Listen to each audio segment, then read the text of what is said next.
Give me the Bible, star of gladness gleaming, to cheer the wanderer lone and tempest-tossed.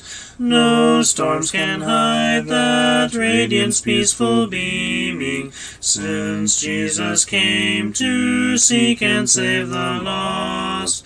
Give me the Bible, holy message shining, thy light shall guide me in the narrow way.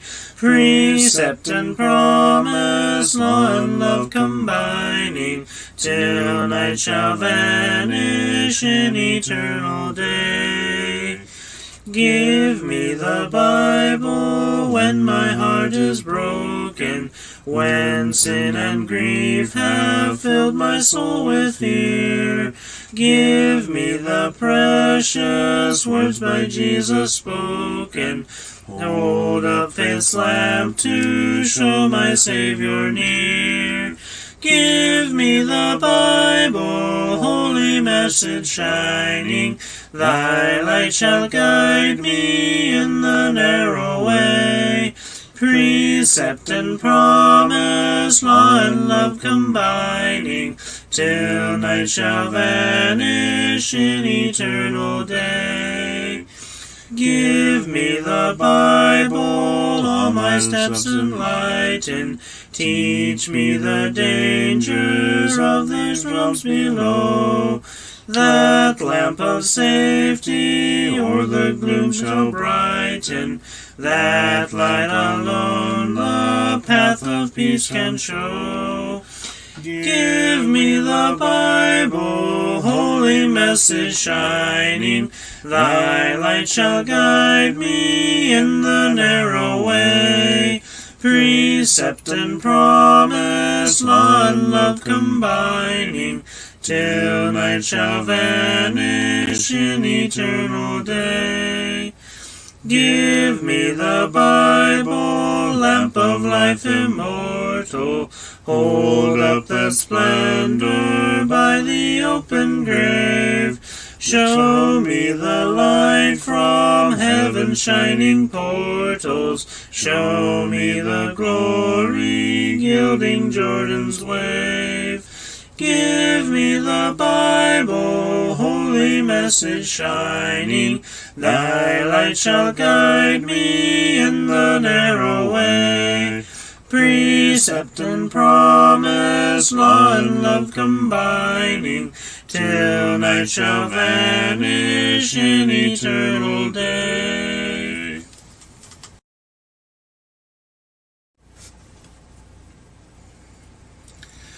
Break thou the bread of life, dear Lord, to me, as thou didst break the loaves beside the sea. Beyond the sacred page, I seek thee, Lord. My spirit pants for thee, O living word. Bless thou the truth, dear Lord, to me, as thou didst bless the bread by Galilee.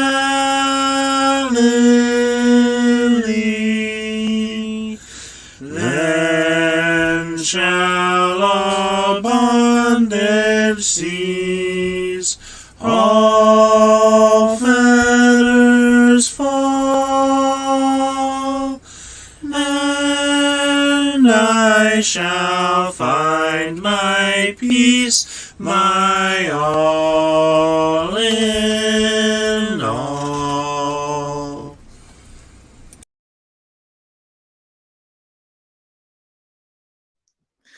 Good afternoon and welcome to Noontime Nuggets. The, the young prospector here ready to get out picks and hard hats and shovels to mine the richest gold mine the world has ever known. That be the pages of God's most holy word. Because there'll be gold in their pages. Hello, sisters Cat and Reba, and Reba great sister Cat. Without further ado, we will be in the mine of Proverbs, the vein of chapter 20, and the shaft of verses 1 through 8. I don't know if I did that right, but our nuggets will be coming from the first 8 verses of chapter 20. Did I do that right, Reba? You could probably tell me.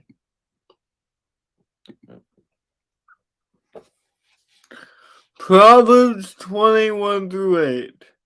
Wine is a mocker, strong drink is a brawler, and whoever is led astray by it is not wise. The wrath of the king is like the roaring of a lion. Whoever provokes him to anger sins against his own life. It is honorable for a man to stop striving, since any fool can start a quarrel. The lazy man will not plow because of winter. He will beg during harvest and have nothing. Counsel in the heart of a man is like deep water, but a man of understanding will draw it out. Most men will proclaim each his own goodness, but who can find a faithful man? The righteous man walks in his integrity. His children are blessed after him. A king who sits on the throne of judgment scatters all evil with his eyes. Oh, what nuggets we can find here in these 8 verses. Nugget number 1 comes from verse 1. Wine is deceitful and can ruin your life. Wine is a mocker, strong drink is a brawler, and whoever is led astray by it is not wise. I know from experience from my family that wine, alcohol ruins relationships, it skews perceptions of reality, it breaks down marriages even. The man or the woman can't put down the bottle so that they have to separate. Wine is deceitful. Another proverb says it sparkles in the cup, but you don't know that it can sting like a viper. It can make you think strange things. It changes how you perceive the world. It can make things look strange. Be careful. And this is also why, if you have that type of addiction, there is meetings. There is, they call them AA meetings, where you can get help in beating that addiction so that you don't ruin your relationship. You know, when you're drunk, you're not thinking straight. you end up hurting your family, hurting yourself, damaging your kids' perception of you, damaging your friends' perception of you because you're not in your right mind. Wine is deceitful and can ruin your life. That's nugget number one. Stay away from a bottle. You'll be better for it. Nugget number two, the wrath of the king is like the roaring of a lion. Whoever provokes him to anger sins against his own life. Submit to leadership. Do not anger high officials. Don't be the person to cause a ruckus just to cause a ruckus. You know, the apostles, even though they were sent to they were sent to prison by the officials for preaching the gospel. That's what they were sent in there for preaching the gospel. They didn't go out and try and overthrow the government, overthrow Rome. They were submitting, but they were doing God's will and they were punished for it. They didn't go out seeking to cause trouble. They went out seeking to cause conversions to Christ, and that's what happened. Trouble found them. The devil stopped them. In fact, you have Paul later writing who had been beaten by the government in Romans chapter 13 that we are to submit to the governing authorities. Why? Because they're nice? Because they're holy? No. Because Paul points out there in Romans 13, because God has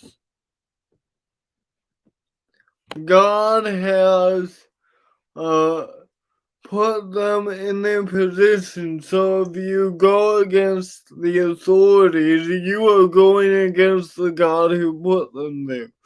Respect the king.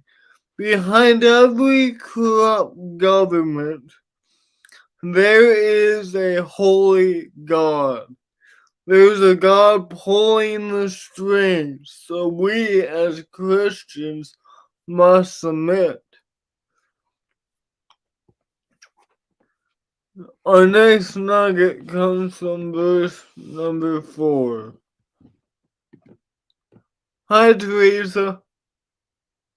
Kat says, hey, sister.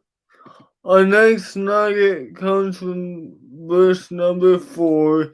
If you are lazy, you will not receive anything. The lazy man will not plow because of winter, and he will beg during harvest and have nothing. You know, Paul says it in a different way in his letters to the Thessalonians. If a man does not work, let him not eat. You know, we ought to be working with our hands, having something to share. Galatians 6. If you're lazy, that's gonna come back to bite you. You won't have anything. You will not receive anything if you are lazy, if you just go with the flow. You know, COVID brought out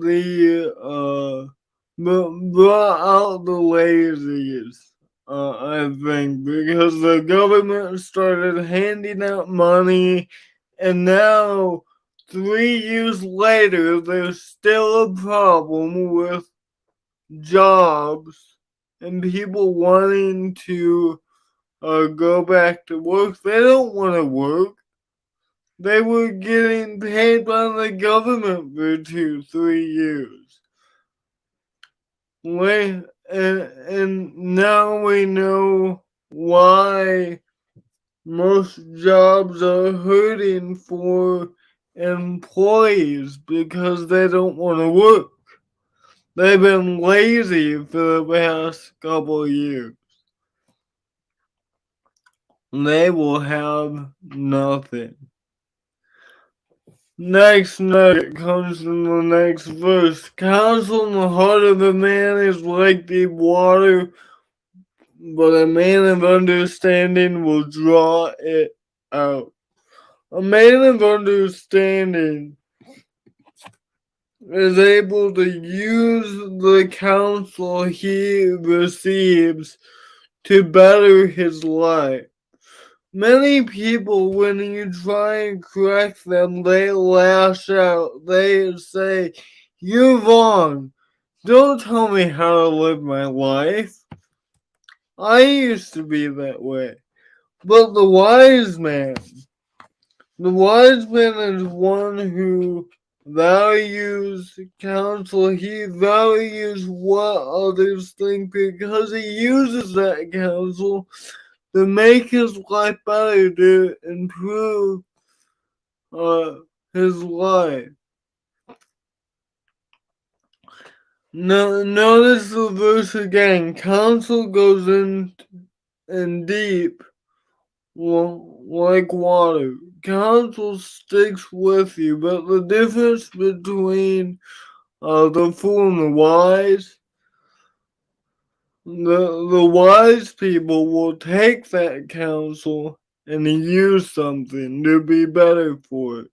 A man of understanding is able to use counsel to better his life. Verse 6. Most men will proclaim each his own goodness, but who can find a faithful man?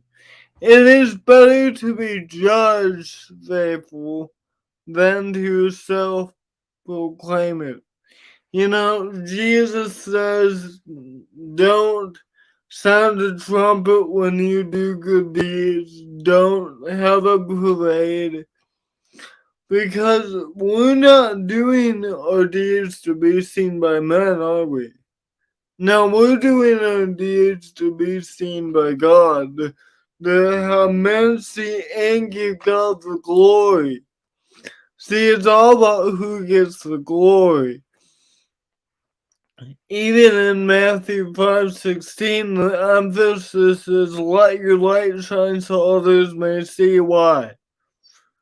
That you may glorify your God, your Father who is in heaven. And so it's better for God to judge us faithful than to have the self-righteous attitude and just broadcast it. Look how much I'm doing. Isn't that what we want in the end? To be judged faithful? To hear well done?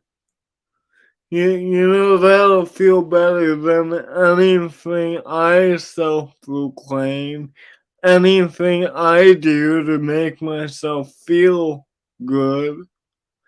It is better for God to judge us faithful, the only one that matters. It's better for Him to judge us faithful than us to self-proclaim it.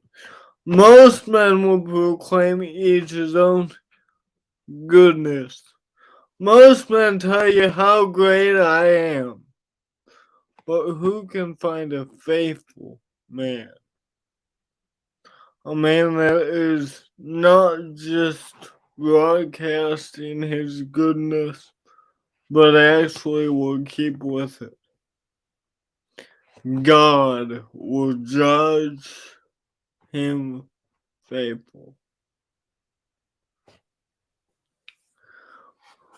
Nugget number 6 comes from verse 7. The righteous man walks in his integrity. His children are blessed after him. If you walk in integrity, you will provide a good example for many generations. If you live for God, you will teach the generations after you what it's like to live for God. What does it look like? It looks like what great granddad did. It looks like what Grandma Cat did. It looks like what Teresa did, or what Reba did.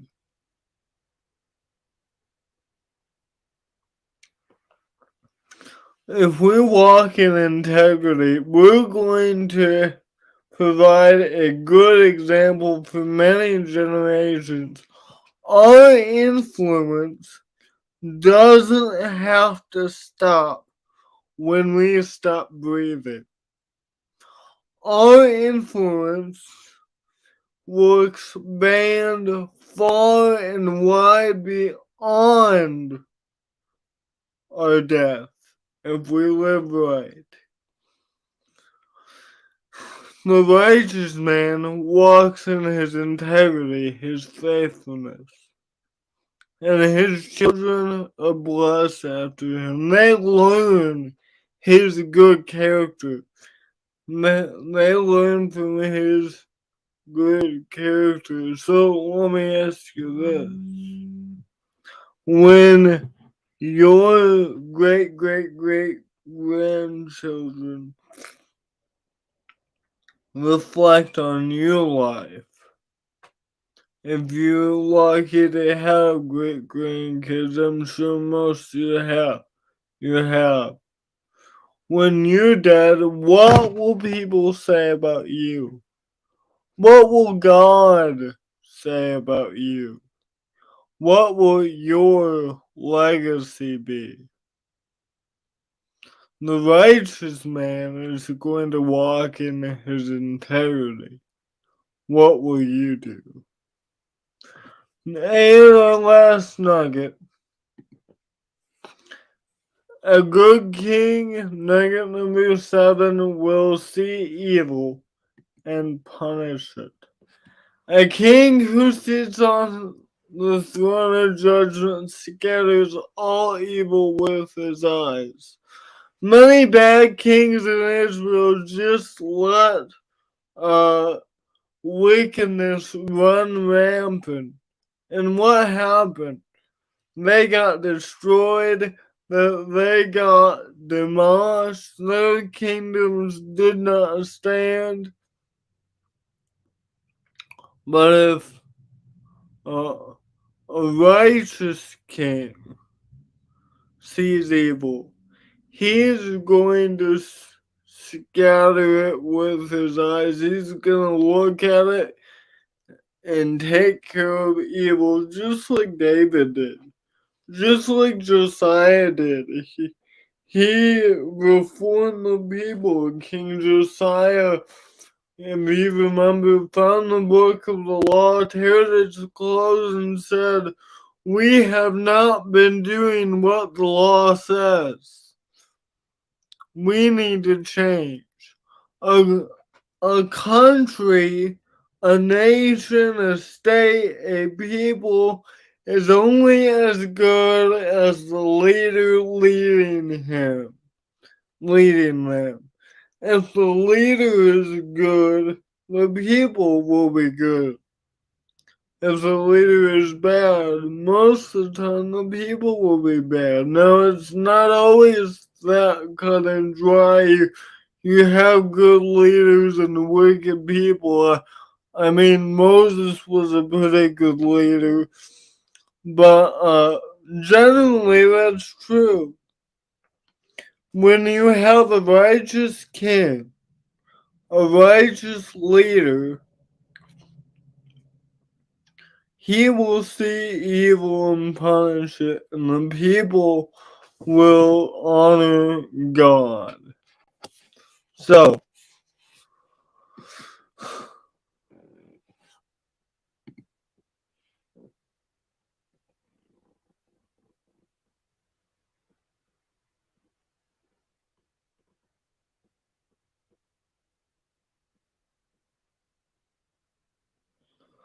oh, oh, you have, do you have the closed captions on, Teresa? I think there's a way to,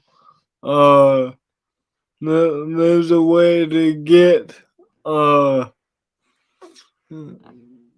there's a way to get rid of that, but I'm not sure what you're using. Sorry about that. So, nugget run through. Nugget number 1, wine is deceitful and it can ruin your life. Be careful. I'll pause a little bit.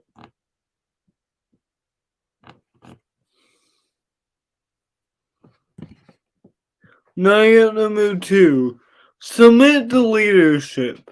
Do not anger high officials.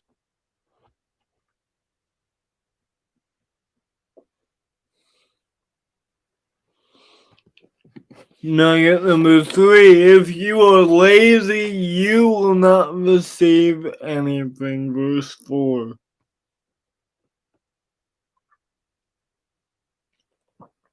Nugget number 4, a man of understanding is able to use counsel to better his life.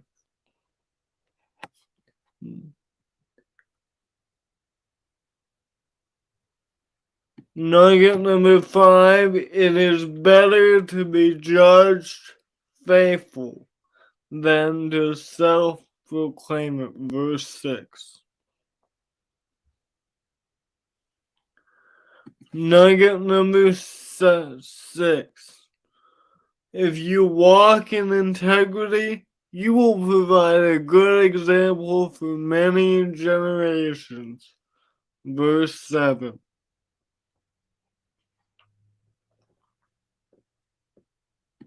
And a good king will see evil and punish it. Wine is deceitful and can ruin your life. Well, I close out the stream, I'll leave number 1 up there. Thank you for joining me for another episode of Noontime Nuggets. Remember, maybe always be like, whoops, that's the wrong one. I was wanting to end it like a morning meditation. Maybe always dig up these nuggets. That way, when God says the gold they have to offer, we'll hear, well done, thy good and faithful servant. Because there we go. And then their pages. I'll see you in the next verse. God bless.